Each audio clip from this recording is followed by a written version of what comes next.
कृष्णपुर नाम का एक गांव था। उस गांव में एक था मिक्सी बेचने वाला। वो नई मिक्सियां बेचता था और साथ ही पुरानी की मरम्मत भी करता था। उसी गांव में एक लड़की रहती थी, सरला। उसकी सास उस पर बात बात पर चिल्लाती थी। एक दिन उसकी सास ने उससे कहा, अरे ओ सरला, किधर है री? जल्दी आ इधर। अभी आई माँ जी। कल हमारे यहाँ कुछ मेहमान आ रहे हैं, उनके लिए बेहद अच्छे पकवान बनने चाहिए। वो शहर से आ रहे हैं। उन्हें सिलबट्टे पर पिसी चटनी बहुत पसंद है, लेकिन अब उतना करने की मुझ में दम कहाँ। हमारे पास मिक्सी है ना, आज तुम उसी का उपयोग करके तरह तरह की चटनियां बना लेना। ठीक है माँ जी। ये कहकर वो रसोई में चली गई। चटनी बनाते हुए अचानक मिक्सी रुक गई। हे भगवान, ये मिक्सी तो चल नहीं रही है। ठीक है, मैं इसे किसना के पास ही ले चलती हूँ। ये सोचते हुए वो अपनी मिक्सी को किसना की दुकान पर ले गई। किसना ने उसे जांचा और बोला, सरला, मैं आज नहीं कर सकूंगा इसकी मरम्मत, सुबह ही दे पाऊंगा। सुबह तक तो दे दोगे ना, मुझे इस मिक्सी की जरूरत है। ये कहते हुए वो अपने घर चली गई और अपनी सास से जाकर सारी बात बता दी। मुझे नहीं पता कि कैसे करोगी तुम, लेकिन कल दोपहर सही समय पर सारे पकवान तैयार हो जाने चाहिए।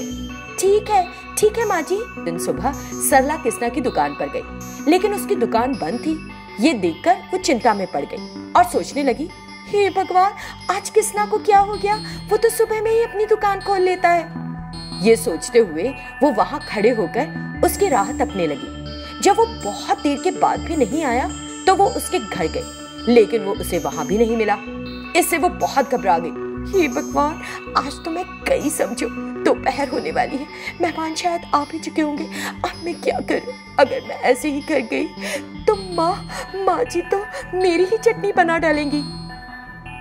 वो इसी तरह परेशान हो रही थी। तभी एक साधु की उस पर नजर पड़ी। क्या हो गया बेटी, तुम बड़ी परेशान लग रही हो। तब सरला ने सारी बात उन्हें कह सुनाई।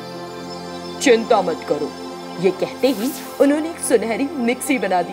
उसे देखकर सरला चौंक पड़ी। ये सुनहरी मिक्सी अपने घर ले जाओ, तुम जो चाहोगी ये तुम्हें देती जाएगी। ये सुनकर तो उसे बड़ी तसल्ली मिली और वो बोली, बहुत बहुत शुक्रिया साधु महाराज, आपने मुझे एक बड़ी परेशानी से बचा लिया। ये कहते हुए उसने वो सुनहरी मिक्सी ली और अपने घर चली गई। ओ जादुई गोल्डन मिक्सी, मुझे तरह तरह की चटनियां बना दे। तुरंत उस मिक्सी से तरह तरह की चटनियां बाहर आ गई, जिन्हें देखकर सरला की खुशी का ठिकाना नहीं रहा। इसी बीच उनके घर मेहमान आ गए। तब उसकी सास ने कहा, सरला, मेहमान आ चुके हैं, उन्हें खाना परोसो। ठीक है माँ जी। ये कहकर उसने उन्हें उन चटनियों के साथ सभी पकवान परोसे। उन्हें खाते हुए उन मेहमानों ने कहा, सरला, सारे पकवान बड़े जायकेदार बने हैं। इतनी बढ़िया चटनी तो हमने पहले कभी खाई ही नहीं। तुम्हारे हाथों में कोई जादू है।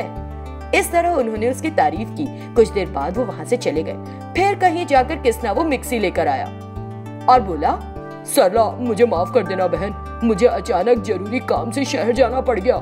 अब ठीक है तुम्हारी मिक्सी, चला कर देख लो। अगर तुम मुझे पैसे दे दो तो मैं चलूं। तुरंत सरला ने उसे पैसे देकर वो मिक्सी ले ली। फिर उसने मिक्सी को अंदर रख दिया। उसकी सास ने बातें सुन ली थी। अरे ओ सरला, बिना घर पर मिक्सी के तूने इतनी सारी और अच्छी चटनियां बना कैसे ली? क्या तू पड़ोसियों से मिक्सी मांगकर लाई थी? भिखमंगी है क्या? इस तरह उसने सरला को खूब ताने मारे। माँ जी, एक मिनट रुकिए, मेरी बात तो सुनिए। लेकिन उसने सरला की कोई बात नहीं सुनी और उसे कोसती ही रही। तभी अचानक वो सुनहरी मिक्सी एक बड़े से सांप में बदल गई और सरला की सास की तरफ बढ़ी। अरे माँ, सांप, सरला, बचा मुझे। इस तरह उसने सरला से मदद मांगी। प्लीज मेरी सास को मत डसना, उन्हें छोड़ दो प्लीज। नहीं, इसे अभी मार कर निकल जाऊंगा। नहीं, ऐसा नहीं करना। मेरी कोई माँ नहीं है। मैंने अपनी सास में हमेशा अपनी माँ को देखा है। प्लीज उन्हें मत मारो। इस तरह उसने सांप से विनती की। ओह बुढ़िया, देखा तूने, ये कितनी अच्छी है। तुम बिना उसके दिल को समझे उससे कुढ़ती रहती हो। अगर इसकी जगह कोई और होती तो चाहती कि तुम मर जाओ और पीछा छूटे। कम से कम अभी अपनी गलती मान लो। ये कहते हुए वो सांप फिर एक मिक्सी में बदल गया। सरला, मैं माफी मांगती हूँ बेटी। इतने दिन मैंने तुझे बहुत सताया, मुझे तेरी पूरी बात सुननी चाहिए थी। मुझे माफ कर दे बेटी। अरे नहीं, आप बड़ी होकर मुझसे माफी क्यों मांग रही हैं माँ जी? फिर सरला ने उसे बताया कि क्या हुआ था। अच्छा बिटिया, ये हुआ तो मुझे तेरे अच्छे दिल का पता लगा।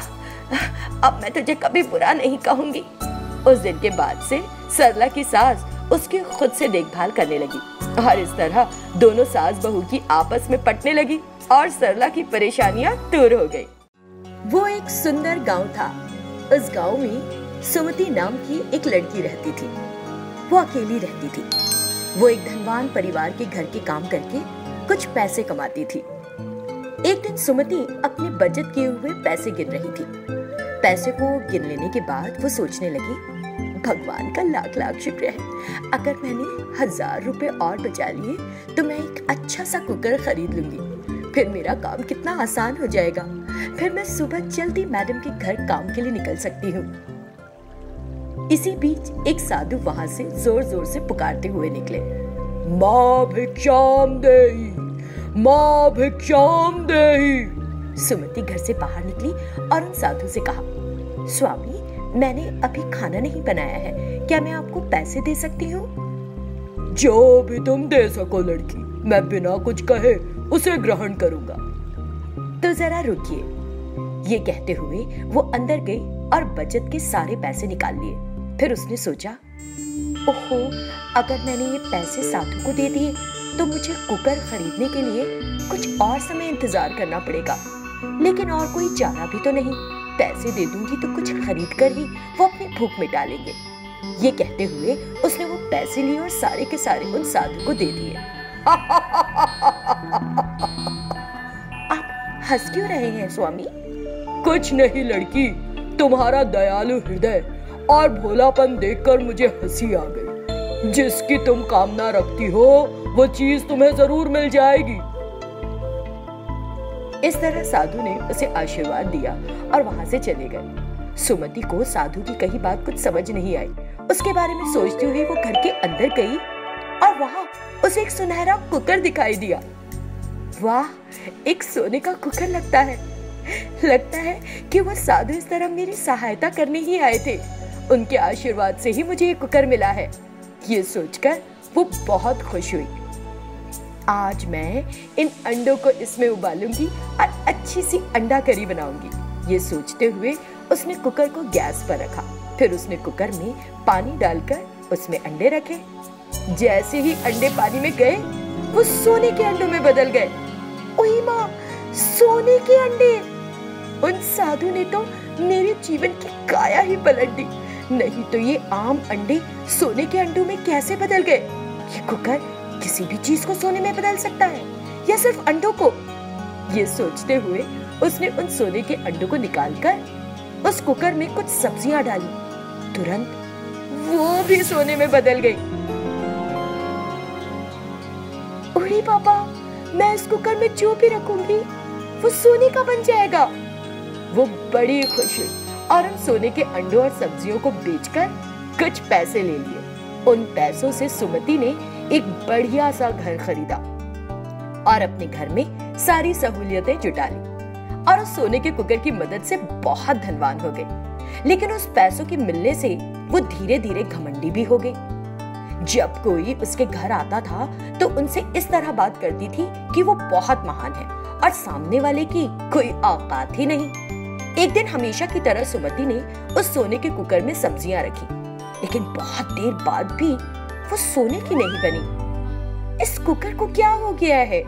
आज ये मुझे सोना नहीं दे रहा। ये सब्जियां सोने में नहीं बदल रही। सुमति, मुझे माफ कर देना, लेकिन अब तुम स्वार्थी हो गई हो, इसीलिए मैं अब तुम्हें सोना नहीं देना चाहता। मैं जा रहा हूँ। ये कहते ही वो सोने का कुकर हवा में उड़ने लगा। अरे नहीं, रुको, 1 मिनट! ये कहते हुए वो उस जादुई सोने के कुकर के पीछे भागी, लेकिन वो कुकर कुछ देर में उसकी आंखों से ओझल हो गया। अगर कोई अपनी दौलत पर घमंड करता है तो भगवान उससे उसकी वो दौलत वापस लेकर उसे सबक सिखाते हैं।